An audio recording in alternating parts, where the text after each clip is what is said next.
Dan was born through the hands of one of the deadliest abortionists in American history. Despite receiving the gift of life and loving parents, Dan rejected his family values as a teenager and walked a path that led to alcoholism, drug abuse, and unplanned pregnancy. While still contemplating the abortion of his first child, Dan experienced a powerful transformation in which his life was radically changed.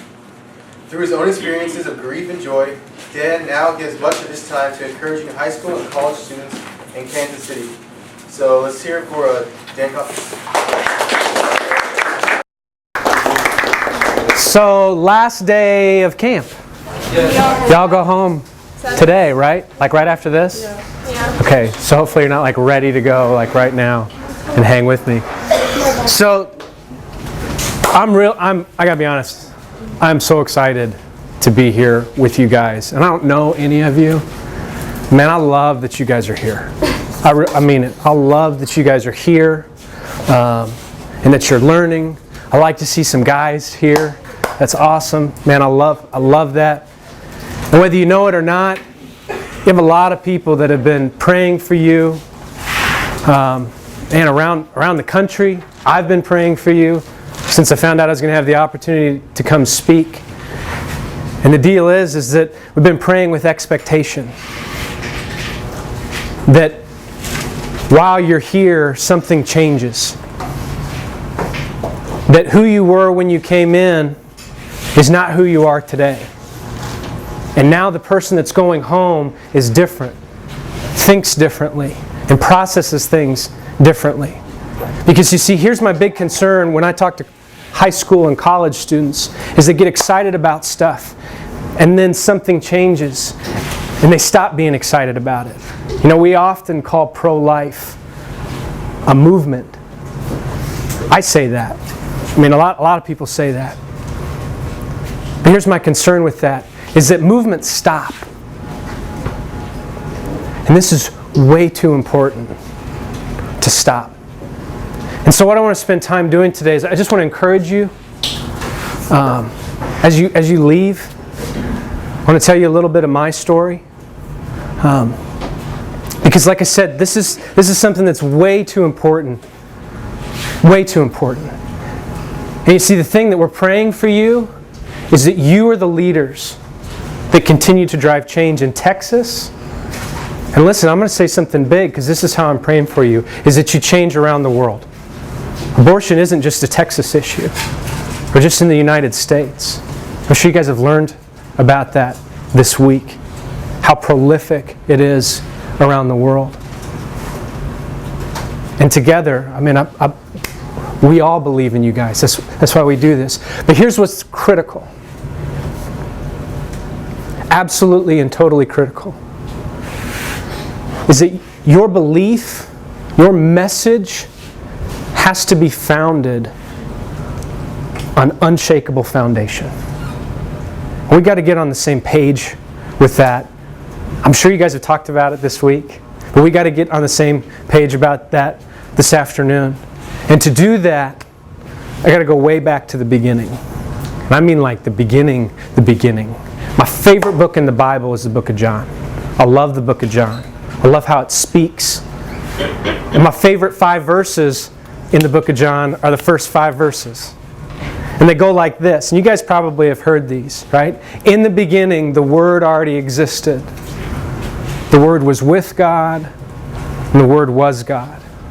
Just Bible lesson, we know that the Word is Jesus, right? He existed in the beginning with God. I wrote this down so I get this straight. God created everything through Him. This is verse 3. God created everything through Him, and nothing was created except through Him. Our world, where you go home to, has this story about how things came into existence. It says, big explosion, right? Everything moving around, formed, the world comes together, and poof, life starts out of a primordial ooze, right? What this is saying is the absolute opposite. And this is the foundation that we have to be on the same page with as you go home. Because what this says is that life existed in the beginning. That's what came first. Physical matter didn't create life. Life created physical matter. And here's why it's so important. Here's the last two verses that I'm going to share with you this morning. The Word gave life to everything that was created, and His life brought light to everyone. This light shines in the darkness, and the darkness cannot extinguish it. Did you hear that? You guys watched. I watched from Kansas City what happened in Texas at the beginning of this month. And we watched, evil, right? Trying to prevail and say that let's continue to take our babies, right? And to say that that's a good thing. Let's be clear, that's the darkness. I'm just going to read this again because this is so good. The light shines in the darkness, and the darkness cannot extinguish it. It wasn't extinguished in Texas. And you all are the future of this. And see, this really had a big impact on me. I'm going to tell you what this really means to me, but I got to start at the beginning of my life. You see, I was adopted. I loved being adopted as I was being a little kid. Being adopted was the best. Because it was like my parents, they went out, they prayed for me, they paid for me, they went out and got me and brought me home. So growing up, I was like, being adopted is the best, man. And then this weird thing happens, like 7th and 8th grade. Y'all know what I'm talking about. Some of you might be in 7th and 8th grade. Any 7th and 8th graders? Okay. It's all right. 7th and 8th grade is good. But this thing happens. This is good. This thing happens in. I was probably like the worst. I was so awkward. Like it's this real awkward time in our lives, right? And everything's kind of different. And I felt really different on the inside. I felt like there was something wrong with me, and I started to notice how different I was than everybody around me. I started to think, well, I don't look like anybody in my family. There's something wrong with me. And I just sat on that. I meditated on that a lot.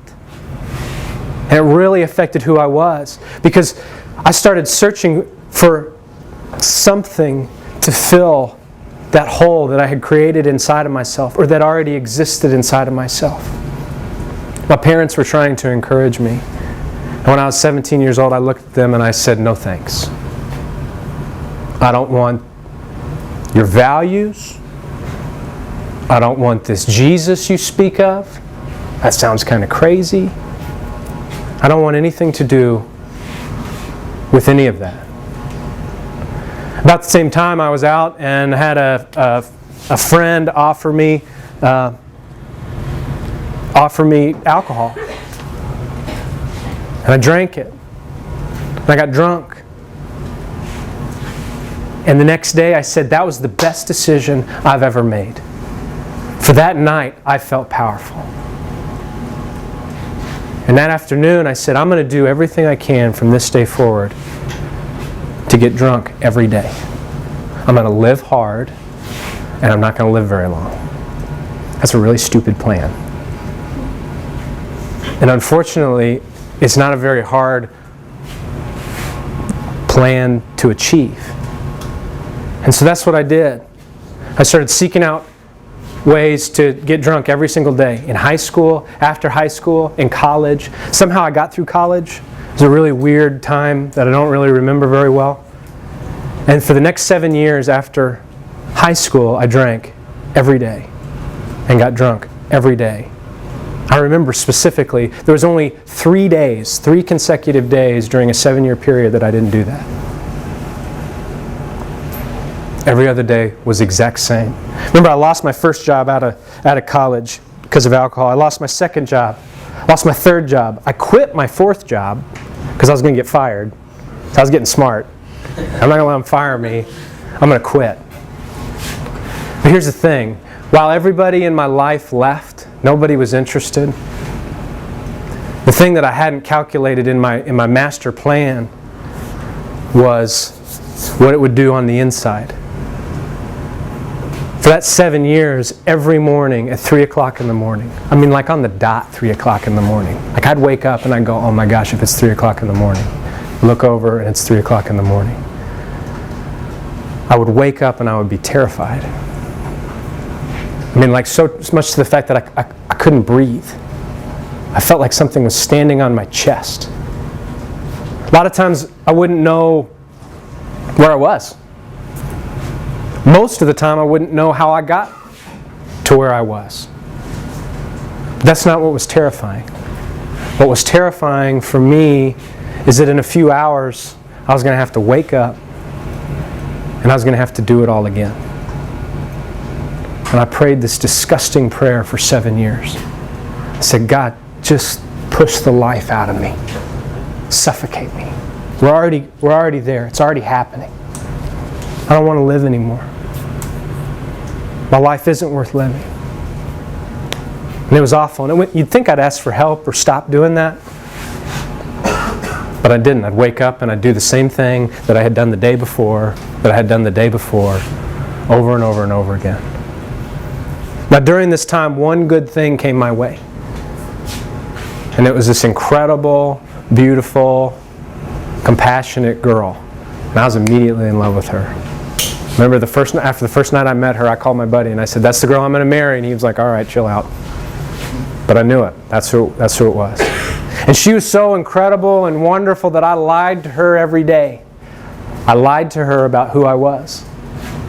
Because you see, if she found out who I was, she wouldn't want anything to do with me.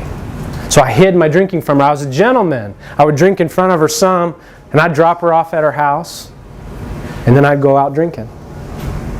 So ladies, just be aware, no dating any guys like that at all, ever. Okay? Right? We're on the same page.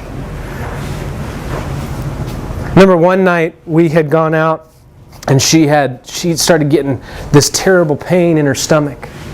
Like so bad that we took her to the hospital. And the doctors were working on her. They couldn't quite figure out what was going on. She's just having a lot of pain. And finally this nurse came in and she said, okay, we're going to try this medicine, but I want you to know something. This isn't going to hurt the baby. Man, I got to tell you guys, my world stopped. I was like, what did you say? She said, you didn't know that she was pregnant? I had no idea that she was pregnant. She didn't know that she was pregnant. And it just turned out that she was just having some pain that was not related to pregnancy or anything like that. They got her straightened out. And I remember I looked at her and I lied right to her face. I said, I will be there for you. I won't leave you. I dropped her off at her house early that morning and I left. I was gone for 3 days. I don't even remember those 3 days. I couldn't tell you what I did. She finally tracked me down and she was like, what is wrong with you? And my lie was out. Right? What I had been covering up started to come out. I remember wanting to tell her. I remember thinking about how I was going to tell her. But I wanted her to have an abortion. That's what I wanted. I wanted the situation to go away so I could get back to my nasty life and not have this inconvenience. I remember the time I was going to bring up the subject, and before I got to it, she said, I just want you to know something. With you or without you, I'm having this baby. I was like, all right, so we're not going to talk about that.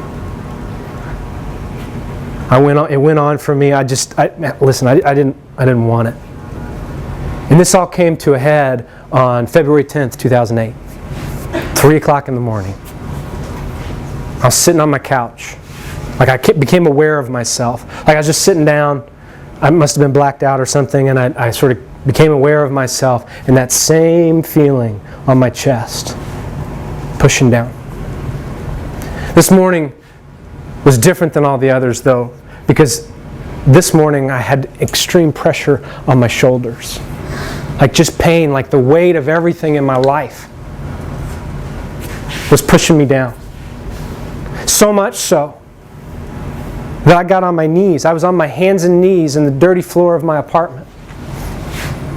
And I remember I wanted to scream at God. Why'd you do this to me? Why'd you make me this way?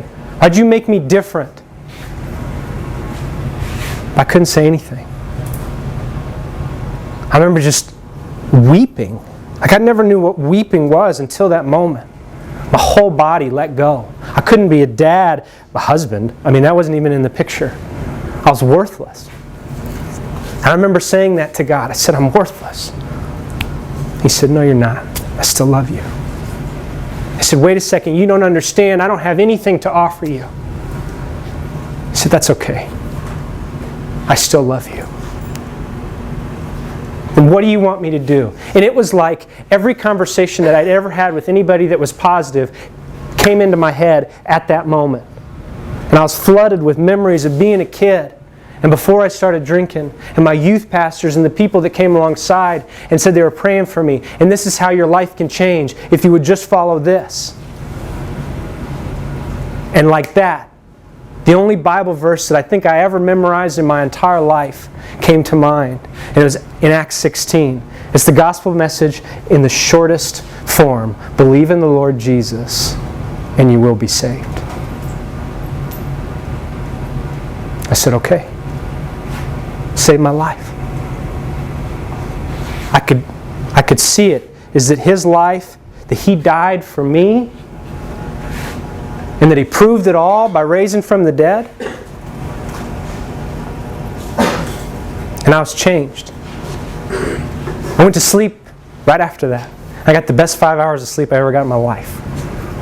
I woke up the next morning at 8 o'clock. And I was like, I got to get on the phone. And I called everybody that would listen to me. And it was 3 people. It was my mom and dad. And it was my pregnant girlfriend.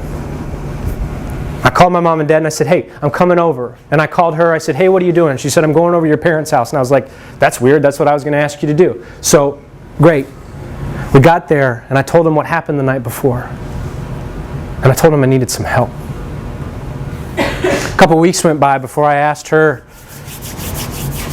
I didn't even think about it. I was so selfish.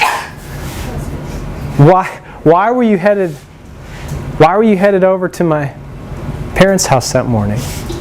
She said, oh, I was leaving. Like, what do you mean you were leaving? I was leaving.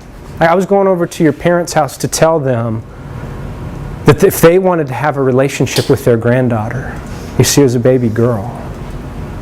If they wanted a relationship with their granddaughter, they could have one. But you wouldn't have one. I was going to live with my mom. And you weren't going to see him. You weren't going to see her. And I was crushed when I heard that. I mean, I almost missed out on her because of time. If I'd been an hour late, the outcome would have been different. Because you see, after that morning, after that conversation, 55 days after that conversation, that girl married me. Like, I'd tell you that's a bad idea if that's the guy you think you're going to marry.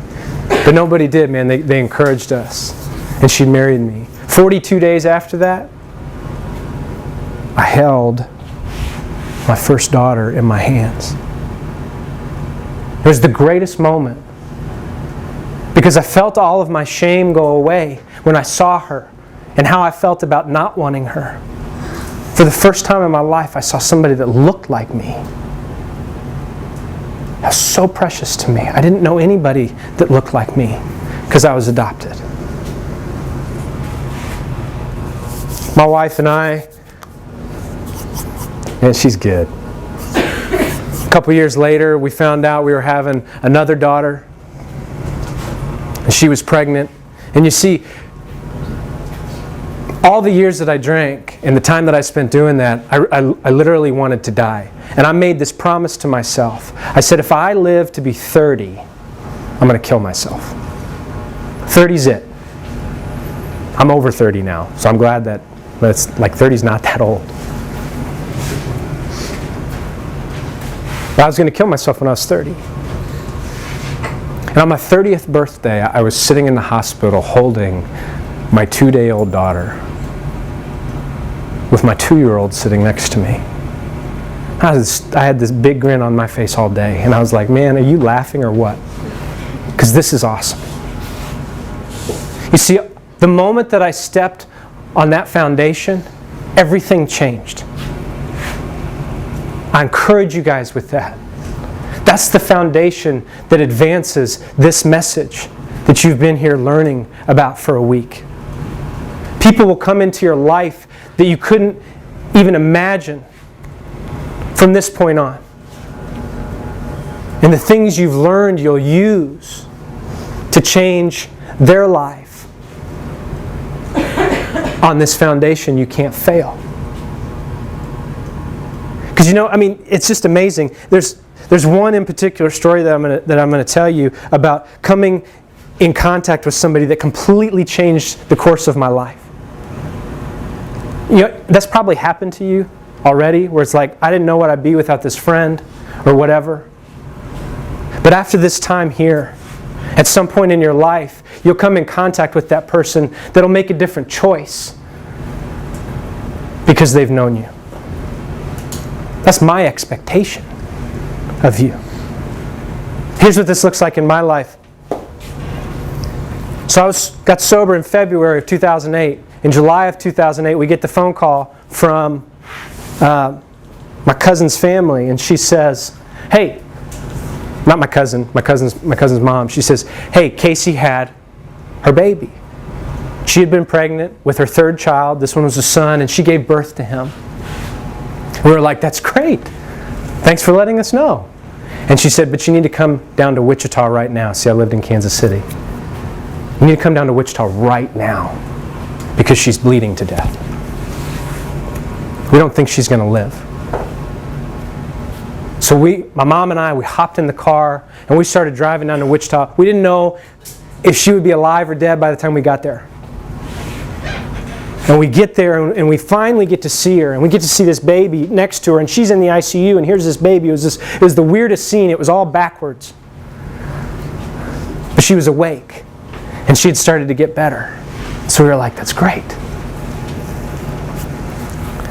As she was getting better, we went into the waiting room. Me and my mom and their family, and we're sitting in there in the waiting room, and all of a sudden, this man comes up to me. He's a little bit taller than me. He comes up to me and he says, Dan. I was like, okay, first of all, like not even in Kansas City, like people don't just recognize me and are like, hey, you're Dan. And certainly not in Wichita, Kansas. So this was a weird interaction. He says, you're Dan, and I said, yes. And he said hi to my mom. And so I'm like, okay, this guy knows my mom. This is, I guess this is okay. He reaches out and he puts his hand on my shoulder. His wife comes up from behind me and she puts her arm around my waist. And they're really close. And like, I have a personal space. Right? Back up. But since he had said he knew my mom, that's all right. We'll walk through this. This will end. And he said, I'm George. And I said, okay, George. This is my wife, Jeannie. I said, okay, Jeannie. It's time to stop with all this touching. And so that interaction ends. But the thing I walked away with is how they were looking at me. They were looking at me like I shouldn't be there. Like they were really surprised to see me. Like I was lost and they found, it was just this weird, I don't know. It was really uncomfortable. And they just sat there and stared at me. And I couldn't wait to get out of there and ask my mom, who were those people? So finally we get the news that my cousin's stable, no more visitors tonight. We leave and go across the street to Sonic, and before I pressed the red button, I had to ask her, Mom, what was that?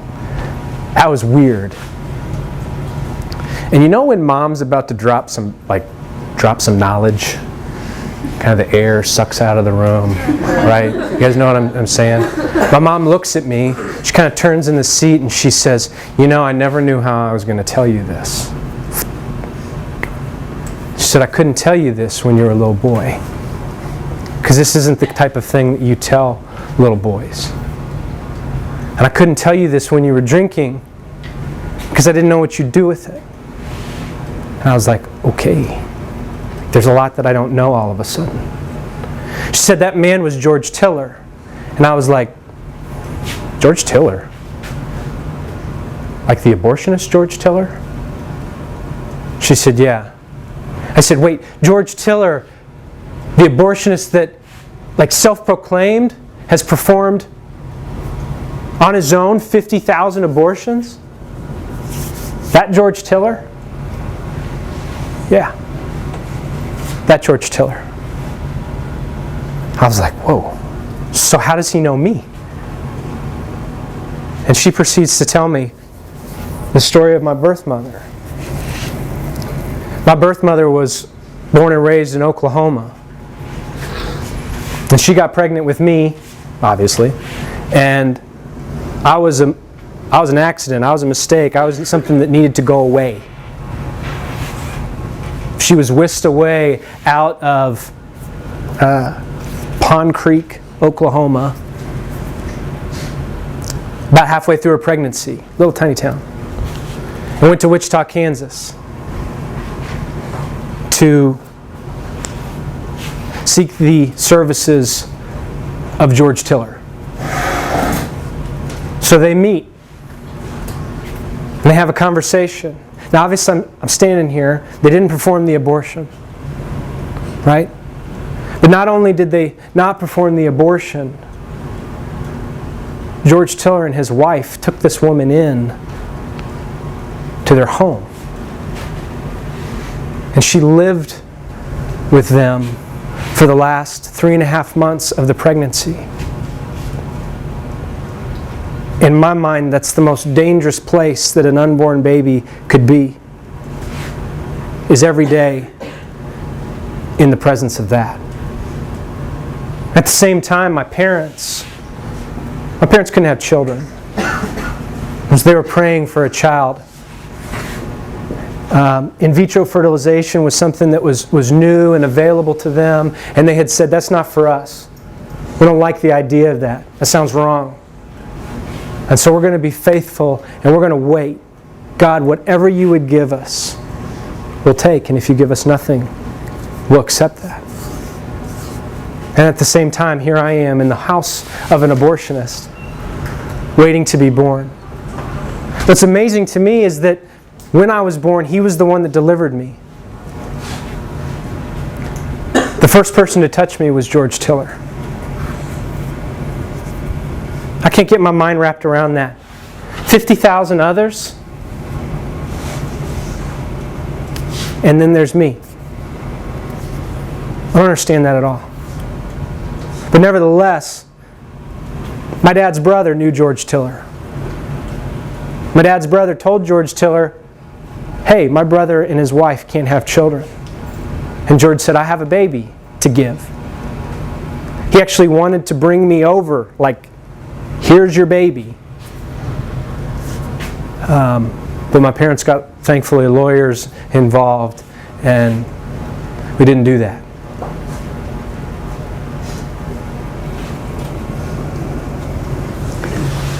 You know, when my mom told me that, she was right about her timing. Because I couldn't have heard that when I was a baby, right? A baby. Couldn't have heard that when I was a kid. I couldn't have heard that when I was drinking. Because I wouldn't have done the right thing with that. But when she told me that, for the first time in my life, bless you. That was awesome. I wish I could do that.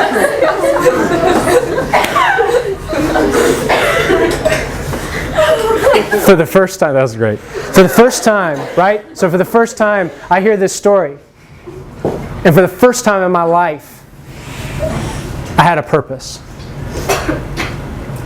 For the first time in my life, I had a message to share with somebody else. That's all of you. All of you here this week. You now have an incredible message that you carry with you. Let's put it together, right? You have this incredible message on a foundation that lasts forever. Right, man, I encourage you guys. You're going to go home, and the people that you left at home, they're all still going to be the same. But you're different. Stay different. Don't stop moving forward. Keep going. Y'all became friends while you're here. Encourage each other. You with me? It's not easy. What's that verse? The light shines in the darkness, and the darkness can never extinguish it. You now are the light. You walk into your homes, into your schools, into your churches. They're all in desperate need of the message that you carry. It'll change everything because life's precious. Y'all know that. I know that. I learned that in a way, in an incredible way. I learned that, and today is a really special day for me to be here. It's incredible that I'm standing here today about to tell you this story. But first, I got to tell you something. I love April Fool's Day. Like, April Fool's Day is the best. Okay? I love playing jokes. Not like mean, nasty jokes, but like good, like, oh yeah, you got me. I'll take that joke, right? And so my family knows that I love this. And so they're trying to get me every April Fool's Day, right? They're like ready. Now, I don't know about you guys, but when I wake up, like, I don't even know what my name is. In the morning, I don't know where I am, what's going on. Like, it takes me a minute to wake up. And so my wife, on April Fool's Day, she comes up to me and she wakes me up really fast. And she says, hey man, I got to tell you something. I'm pregnant. And I like jumped out of bed and I was like, yes! I'm so excited.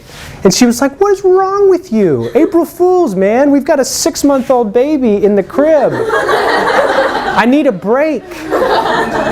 Chill out. And I was like, I was hurt.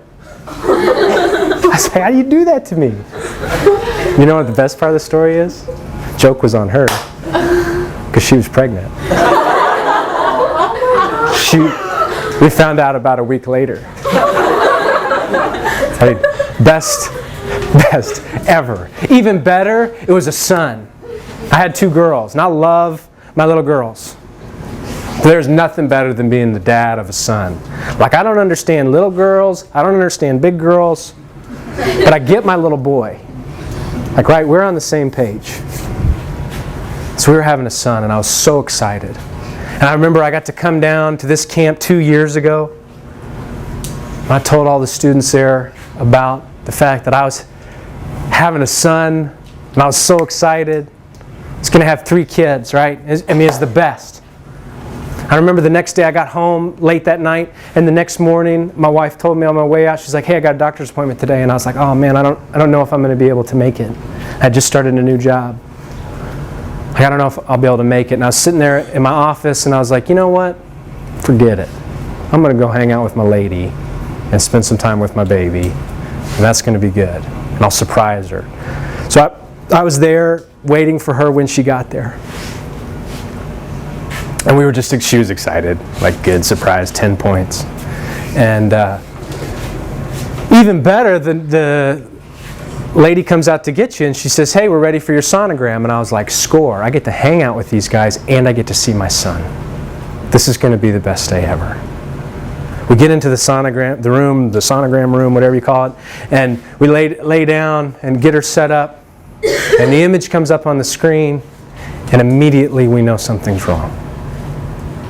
You see, my favorite part about every sonogram of my children is watching their heartbeat. It's amazing to me to watch these little hearts beat. It's a miracle every time that it does it. And we looked at this image on the screen and nothing was happening. The lady doing the sonogram started crying. And all of my fear, all of my doubt, everything was confirmed in a moment when she started crying. And she said, "I'm sorry," and she got up and walked out. I looked at my wife and she looked at me. We were in total shock. And we just basically curled up in a ball together and cried with each other. As we were doing that, they were taking us into another room, and the doctor was in there, and things were happening really fast. And all of a sudden, the doctor's telling us about what we need to do next. And she's saying, we need to go across the street and have surgery and get this taken care of. And I'm listening to it, and I'm going, okay, what's the other option? And she says, well, you can have the baby, go into labor and have the baby. And I was like, sweetie, that's too much. Let's just go across the street. And my wife puts up her hand. And she says, do you know what's across the street and why we have to go there? I looked at the doctor. And she said, well, sir, we don't perform abortions here. And I was like, but my son's not alive. And she said, well, we don't distinguish between whether they're alive or not. It's all an abortion. And my wife moved up in her chair, and she had stopped crying. She said, let me tell you both something very clearly. It's that no child of mine, alive or dead, will ever be in an abortion clinic. I told you she was awesome. She's the best. So we went home that day. And 2 days later, we got up that morning. I remember she was dressed, ready to go, and she was just standing in the mirror looking at her belly, knowing what we were about to go do. It was the saddest moment looking at this woman that I love. And we went to the hospital, and she was induced. And I remember the moment they were giving her the medicine to throw her into labor. I was so afraid at what the whole day was going to look like. But she said, I'm ready, let's go. And it took 16 hours of labor, of hard, painful labor. And I remember at the last moment, it was probably the most painful for her. And all of a sudden, it was over and my son was born. And we both looked away. The doctor picked him up and said, would you like to see your son? And she brought him up like they would any newborn baby, and she put him on my wife's chest. And I saw him for the first time. And I just remember his eyebrows and his ears and his chin and his shoulders and his elbows and his perfect little fingers. His knees and his toes.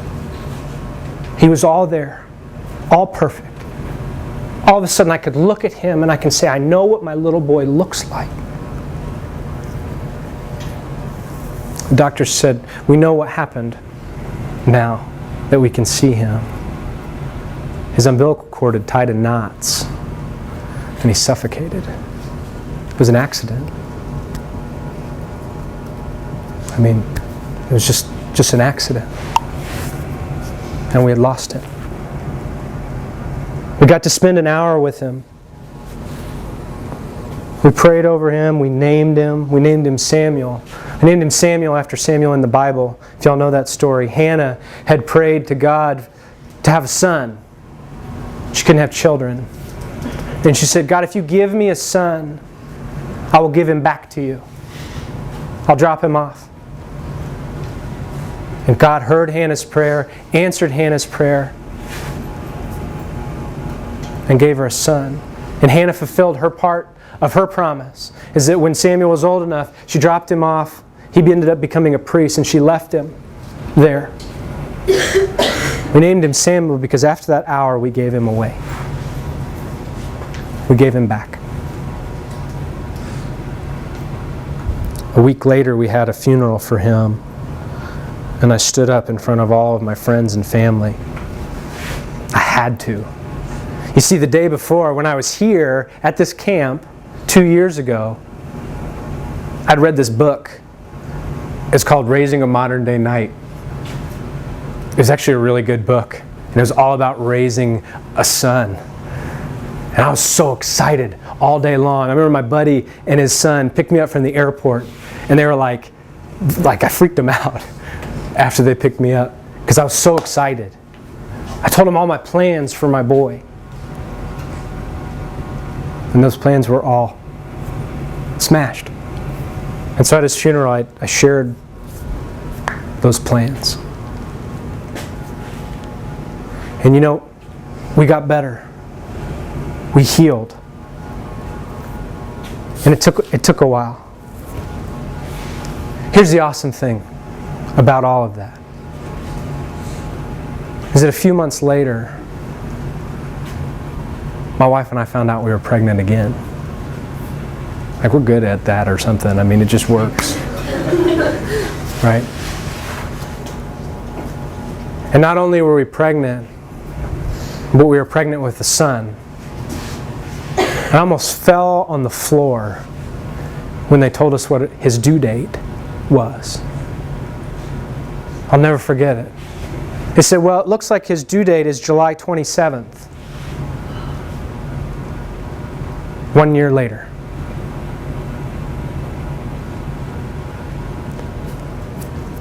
In 2 days, we'll celebrate my son's first birthday. He ended up being late. He was born 1 year and 3 days after we lost Samuel, after we delivered Samuel. I'll tell you what, it's going to be an awesome party tomorrow night at my house. Celebrating life. And that's why I share that story with you, is that life is a celebration. You carry a message. It's not a depressing message.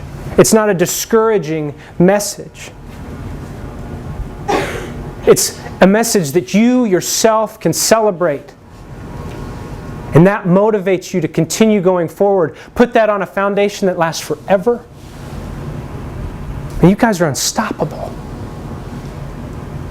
I'm not kidding. You will change your homes. You'll change your schools. One foot in front of the other. Just keep going. And encourage each other. And I mean it. Can I pray with you guys? And then we'll be done.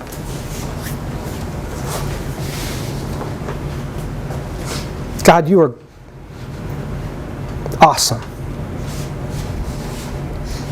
And we give you praise in this room. And I thank you for each one of these students.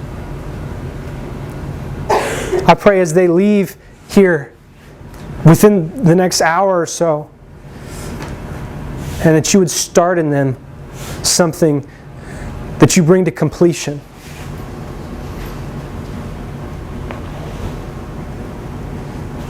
That you would advance this message in their lives and in the homes and in the towns and in the schools where they go.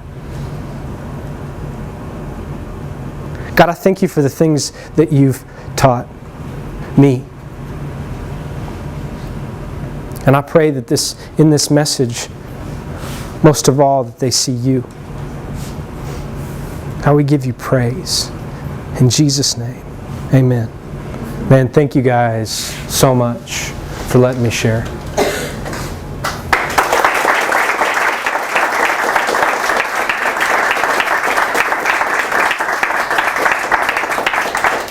Do y'all want to do questions?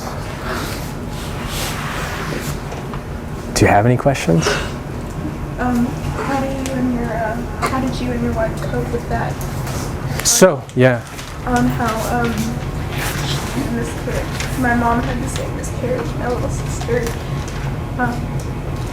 she got suffocated, and sometimes I feel like, they said that when they came home, because I was 2 years old, they said that they were happy that I was there.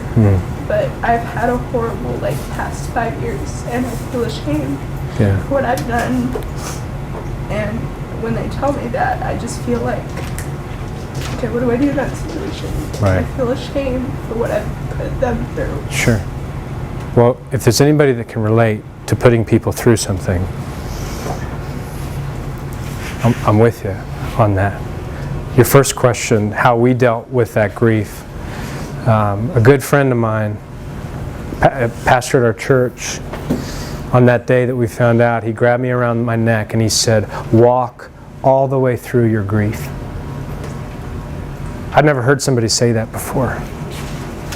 But I said, okay, we'll walk all the way through our grief. And we did it with people. And if you've ever experienced grief, it's ugly. And it's really ugly, especially if it's done in front of other people. But we did that anyway. We cried in front of other people. We talked about it in front of, trusted people. And slowly it changed. Because you see, here's the thing that I can't reconcile in my mind. Is that I wish I had my son, Samuel. But if I had him, I wouldn't have Jack. I don't know how to do that. I got to put that on my knees. I got to get on my knees about that and say, you know what, God, here's the deal. I'm not going to make a deal with you. If he showed up here and said, this is the reason, I would say, I don't understand. And when it's all over and I get to see that boy finally, it's not going to matter. So we just walk a new path. To the other side, man, I'd seek forgiveness. Talk to your parents. Be open. That's a hard thing to say. I appreciate you sharing that. But be open about that and how that feels. Like I said, go home different. Be different. Not everybody's going to get on board right away either, right? But that doesn't mean you go back to who you used to be. You stay changed, and they'll get on board. It took a long time. And there's still people that don't want to have anything to do with me, and rightfully so. But my parents, my family, man, as they've seen me continue to be changed, to be different, they've said, gosh, we love you, we forgive you, all the way. In fact, we'll forget that and not hang that over your head. It's been huge. What else? Did your daughters get to see their brother? The one that was miscarried? Did they get to see Samuel? No, they did not. He had been gone for a little while, so he looked like he had just a giant bruise. We have pictures of him. We have a beautiful picture of him.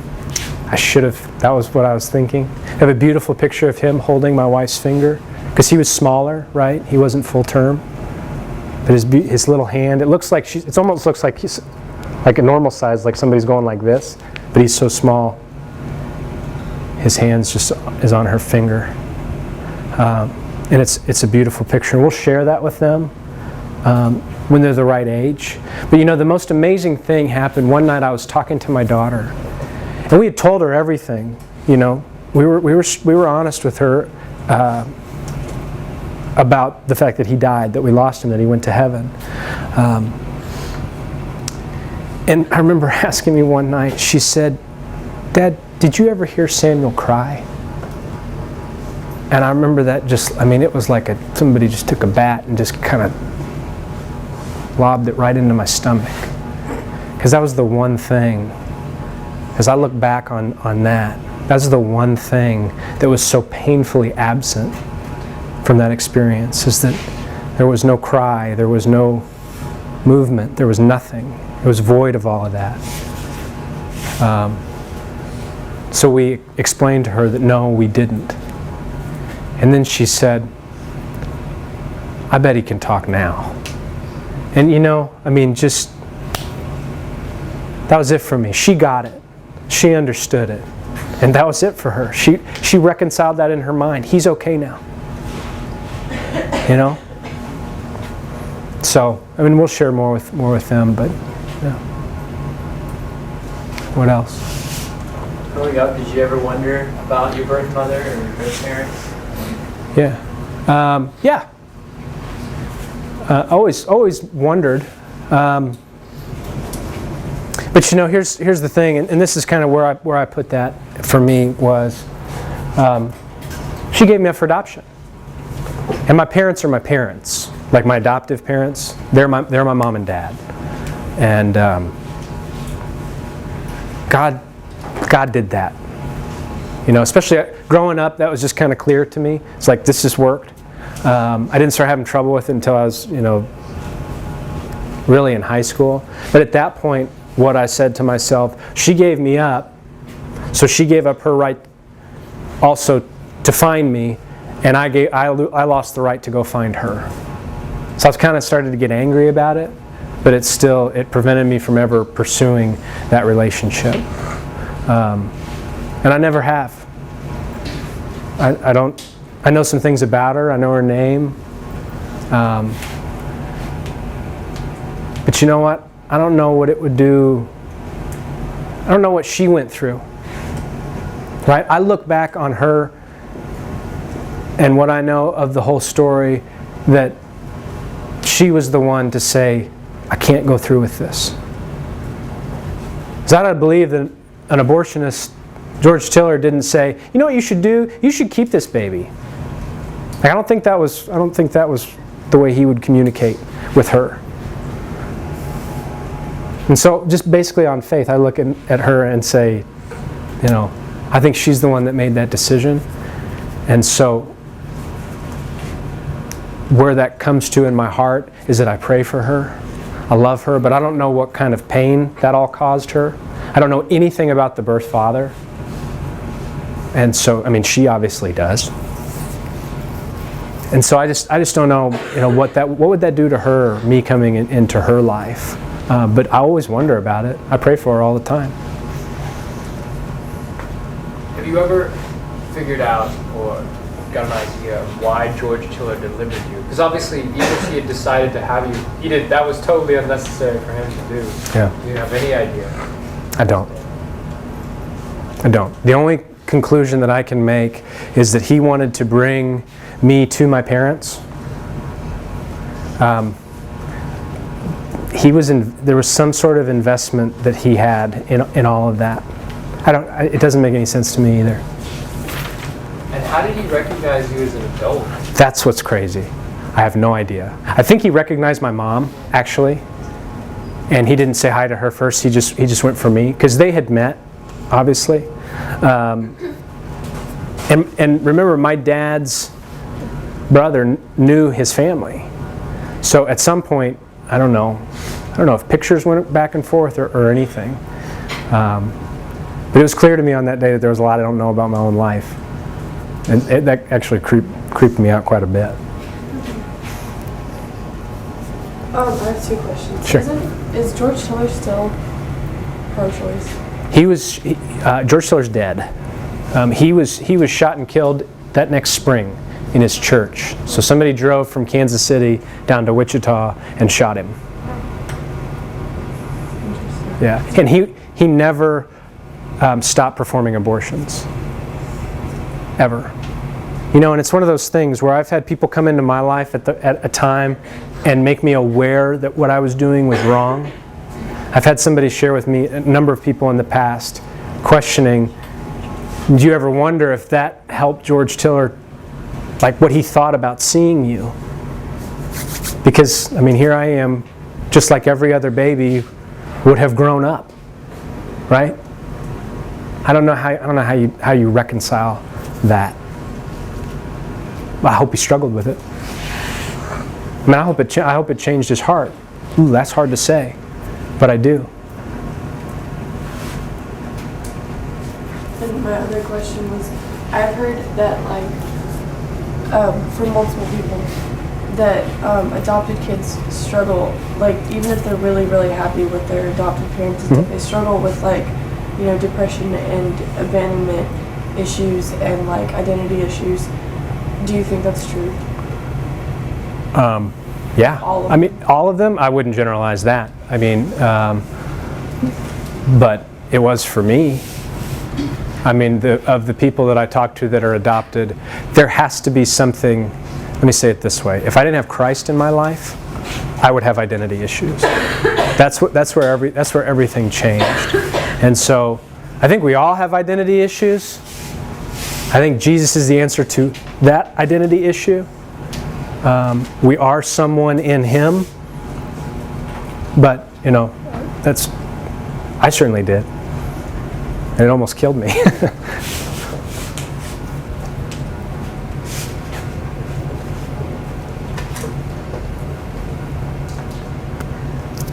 Anything else? I love you guys. I wish that I love summer camp. Summer camp's the best. I went with our high school students down to summer camp at the beginning of June. I did not want to leave. I wish I could spend, well, I mean, y'all are going home. I don't want to go home with you, but, you know, I wish I could spend some time with you. So man, thank you guys so much. And I mean it. Keep going. Take this stuff with you. Tell your parents all about everything that you've learned here. Trust me, they want to know. So. Let's thank Dan again for coming out.